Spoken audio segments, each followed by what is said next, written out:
नमस्कार मित्रों, achievement point online classes में आपका स्वागत है। आज है 6 अगस्त और 6 अगस्त के सभी इंपॉर्टेंट करंट अफेयर्स को इस वीडियो में हम कवर करने वाले हैं। इसलिए यदि आपको वीडियो पसंद आए तो वीडियो को लाइक कीजिएगा, शेयर कीजिएगा और चैनल को सब्सक्राइब जरूर कीजिएगा। आइए चलिए देखते हैं आज के इंपॉर्टेंट क्वेश्चन को। क्वेश्चन नंबर 1 है, हाल ही में HDFC बैंक के नए CEO कौन बनाए गए हैं? तो इसका राइट आंसर है शशिधर जगदीशन। देखिए, HDFC बैंक के जो अभी वर्तमान में CEO हैं वो हैं आदित्य पुरी। आदित्य पुरी के स्थान पे शशिधर जगदीशन को इसका नया CEO बनाया गया है। आदित्य पुरी अक्टूबर 2020 में रिटायर होंगे। यदि हम आदित्य पुरी की बात करें तो आदित्य पुरी 1994 से HDFC बैंक के CEO के रूप में काम कर रहे थे। तो भारत में किसी भी निजी बैंक के सबसे लंबे समय तक सेवा करने वाले प्रमुख रहे हैं आदित्य पुरी, जो कि अब रिटायर होने वाले हैं और इन्हीं का स्थान लेंगे शशिधर जगदीशन। यदि हम बात करें HDFC बैंक की, तो HDFC बैंक का फुल फॉर्म होता है हाउसिंग डेवलपमेंट फाइनेंस कॉरपोरेशन। इसकी स्थापना कब हुई थी? तो इसकी स्थापना हुई थी 1994 में और इसका हेडक्वार्टर कहाँ है? मुंबई महाराष्ट्र में। मुंबई महाराष्ट्र में इसका हेडक्वार्टर है। यदि आप HDFC की बात करें तो HDFC बैंक की टैगलाइन क्या है? वह है वी अंडरस्टैंड योर वर्ल्ड। अगर इसी हम करंट से को रिलेट करते हैं तो हाल ही में HDFC बैंक द्वारा कोरोना महामारी के बीच एक सॉन्ग भी लॉन्च किया गया है जिसका नाम है #हम हार नहीं मानेंगे। आइए नेक्स्ट है, अभी हाल ही में स्वच्छ भारत क्रांति किताब किसके द्वारा लॉन्च किया गया था? तो इसका राइट आंसर है गजेंद्र सिंह शेखावत और स्मृति ईरानी। इन दोनों ने संयुक्त रूप से इस किताब को लॉन्च किया है।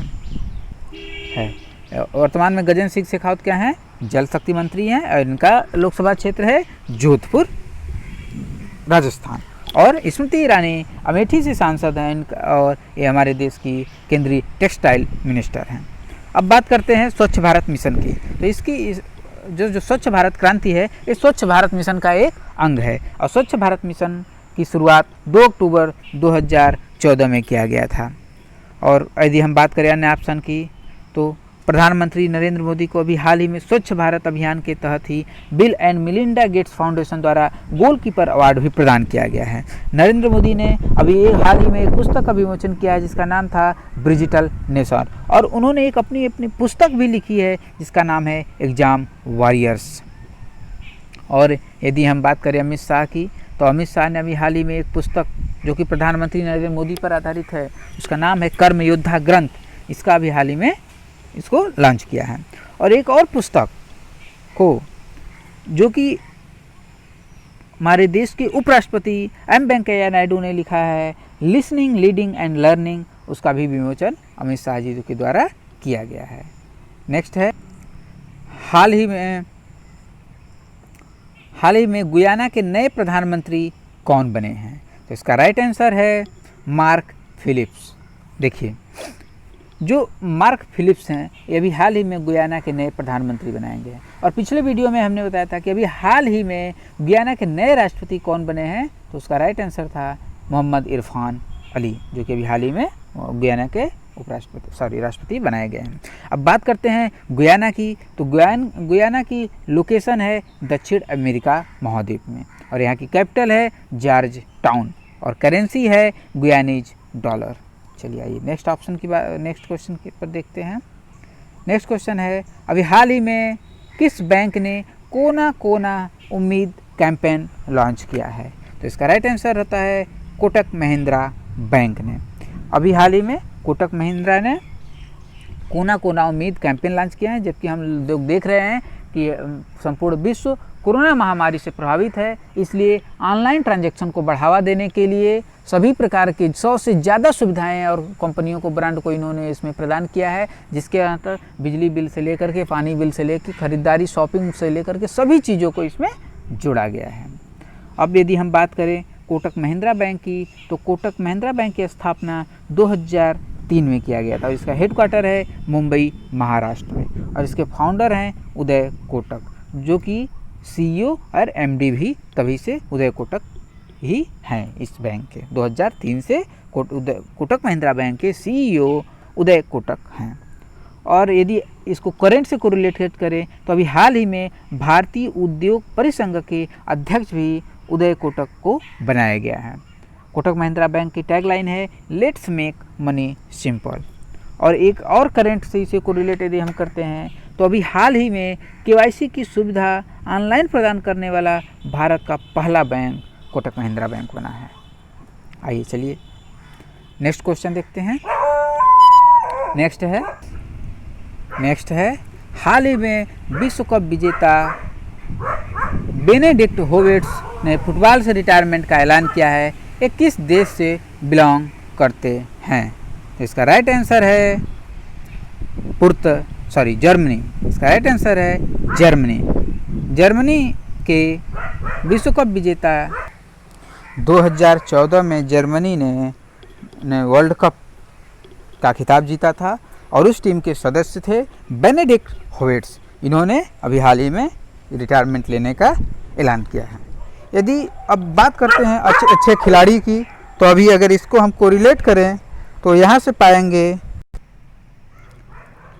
कि क्रोएशिया के नए एक काफ़ी प्रसिद्ध खिलाड़ी हैं लुका मॉड्रिक और पुर्तगाल के क्रिस्टियानो रोनाल्डो, जिन्हें अभी हाल ही में दुनिया के सबसे ज़्यादा प्रथम अरबपति फुटबॉलर होने का भी गौरव प्राप्त हुआ है।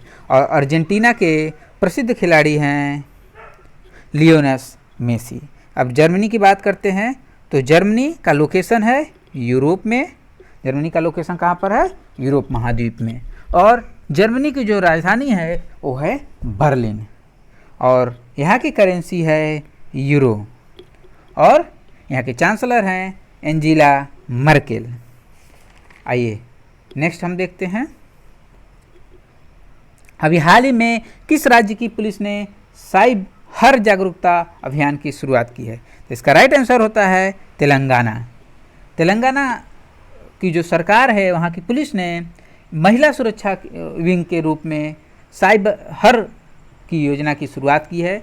इसका उद्देश्य महिलाओं एवं लड़कियों के खिलाफ हो रहे साइबर अपराध को रोकने एवं उससे जागरूकता करने के लिए 1 महीने तक चलने वाला अभियान चलाना है। अगर बात करते हैं हम तेलंगाना की, तो तेलंगाना की कैपिटल है हैदराबाद, जो कि मूसी नदी के किनारे पर बसा है और यहाँ के सीएम हैं के चंद्रशेखर राव और यहाँ के राज्यपाल हैं यहाँ के राज्यपाल जो हैं वो हैं तमिल ईसाई सौंदरराजन और उच्च न्यायालय के प्रमुख हैं मुख्य न्यायाधीश हैं उच्च न्यायालय के राघवेंद्र सिंह चौहान। और यहाँ की लोकसभा की कुल सीटों की संख्या 17 और राज्यसभा की कुल सीटों की संख्या है 7। तो इस तरह हम देखते हैं इसका राइट आंसर होता है साइबर जागरूकता के अभियान किसने शुरुआत की है? तो है तेलंगाना ने। आइए नेक्स्ट है हाल ही में किस मंत्रालय को स्कॉच पुरस्कार से सम्मानित किया गया है? तो इसका राइट आंसर है जनजातीय मंत्रालय। देखिए आईटी डिपार्टमेंट के द्वारा जो भी जितनी योजनाओं को लॉन्च किया जाता है भारत में, उसका एक सर्वे किया जाता है, ध्यान रखा जाता है। उसमें पाया गया है कि जनजातीय मंत्रालय ने सबसे उत्कृष्ट कार्य किया है, जिसके लिए स्कॉच पुरस्कार से जनजातीय मंत्रालय को सम्मानित किया गया है। अब बात आती है कि भारत में जनजातीय मामले के मंत्री कौन हैं? तो वे हैं अर्जुन मुंडा, जिन्हें अभी हाल ही में भारतीय तीरंदाजी संघ का अध्यक्ष भी चुना गया है। अर्जुन मुंडा का संसदीय क्षेत्र है खूंटी, झारखंड। आइए नेक्स्ट है अभी हाल ही में राजस्थान सरकार ने अति पिछड़े वर्ग के लिए कितने प्रतिशत आरक्षण देने की मंजूरी दी है? राजस्थान की सरकार ने अभी हाल ही में अति पिछड़े वर्ग को कितने प्रतिशत आरक्षण देने की मंजूरी दी है? तो इसका राइट आंसर होता है डी 5%।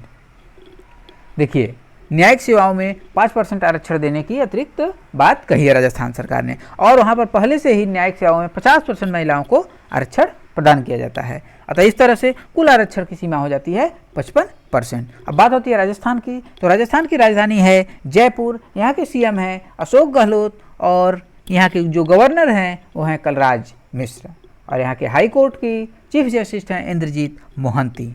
अब बात आती है जब राजस्थान की, तो इसे करंट से कोरिलेट कर सकते हैं कि हाल ही में इंदिरा रसोई योजना की शुरुआत राजस्थान सरकार द्वारा की गई है, जिसके अंतर्गत गरीबों को 8 रुपये में भरपेट भोजन प्रदान किया जाएगा। यदि यहाँ के इम्पोर्टेंट नेशनल पार्क की बात करें हम, तो सारिस्का, केवलादेव, रणथंभौर यहाँ के महत्वपूर्ण नेशनल पार्क हैं। अब बात करते हैं कि राजस्थान का हृदय किससे कहा जाता है, तो उसका राइट आंसर होता है अजमेर। अजमेर को राजस्थान का हृदय भी कहा जाता है। तो आइए नेक्स्ट क्वेश्चन हम देखते हैं।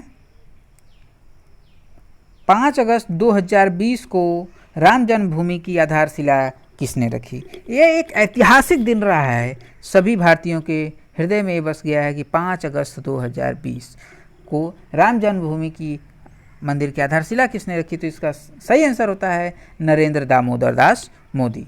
देखिए, जो अयोध्या विवाद है, राम जन्मभूमि विवाद है, इसका प्रारंभ हुआ था सन 1885 में, जिसमें प्रथम मुकदमा महंत रघुवर दास द्वारा किया गया था और इसका फैसला आया 9 नवंबर 2019 को, जिसमें 5 जजों ने इसका फैसला सुनाया, जिस 5 जजों का नाम था रंजन गोगोई, जो कि उस समय के चीफ जस्टिस थे, और DY चंद्रचूड़, शरद बोबडे, जो कि इस समय हमारे देश के सुप्रीम कोर्ट के मुख्य न्यायाधीश हैं, और अशोक भूषण, और 5वें अब्दुल नज़ीर। इन सब लोगों ने मिलकर के सर्वसम्मति से मंदिर बनाने के पक्ष में फैसला दिया। अयोध्या का प्राचीन नाम था फैजाबाद और ये बसा है सरयू नदी के किनारे पर। और बात अगर करते हैं ऐतिहासिक फैसलों की, तो भारत की सबसे बड़ा ऐतिहासिक जो फैसला था वो कौन था? केशवानंद भारती बनाम केरलवाद, जिसकी सुनवाई कुल 63 दिन चली थी और अंतिम फैसला 13 जजों ने दिया था। और दूसरा सबसे बड़ा फैसला था अयोध्या विवाद, जो कि 60 दिन तक चला था सुनवाई उसकी, और अंतिम फैसला 5 जजों ने सर्वसम्मति से दिया था। नेक्स्ट है, अभी हाल ही में केंद्र सरकार ने चीन के सीमा से लगे किस राज्य के गांवों में पर्यटन को बढ़ावा देने का निर्णय लिया है? इसका राइट आंसर होता है उत्तराखंड। इसका राइट आंसर होता है उत्तराखंड। देखिए, चीन की जो सीमा उत्तराखंड की जो सीमा है वो चीन से 350 किलोमीटर की लगाती है, और उस सीमा के गांवों को सुरक्षा प्रदान करने के लिए उद्देश्य से पर्यटन को बढ़ावा देने का निर्णय लिया गया है। और यहाँ की कैपिटल है उत्तराखंड की देहरादून, और ग्रीष्मकालीन जो कैपिटल है वो अभी हाल ही में गैरसैंण को बनाया गया है। और यहाँ के CM हैं त्रिवेंद्र सिंह रावत और गवर्नर हैं बेबी रानी मौर्य। और उत्तराखंड की बात करें तो उत्तराखंड के ही ऋषिकेश में अभी हाल ही में भारत का पहला ग्लास ब्रिज बनाए जाने की मंजूरी दी गई है, और उत्तराखंड के ही में ही हेम तेंदुआ संरक्षण केंद्र की स्थापना भी की जाएगी। अब चलिए आते हैं आज का सवाल।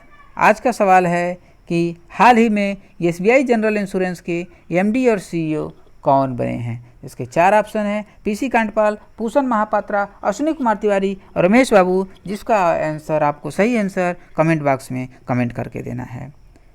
यदि आपको वीडियो पसंद आया हो तो वीडियो को लाइक करें, शेयर करें, और यदि आप चैनल पर नए हों तो चैनल को सब्सक्राइब जरूर करें, और हाँ, बेल आइकन को प्रेस करना न भूलें, जिससे आपके को सभी वीडियो ससमय मिलता रहे, सभी वीडियो का notification. Thank you for watching.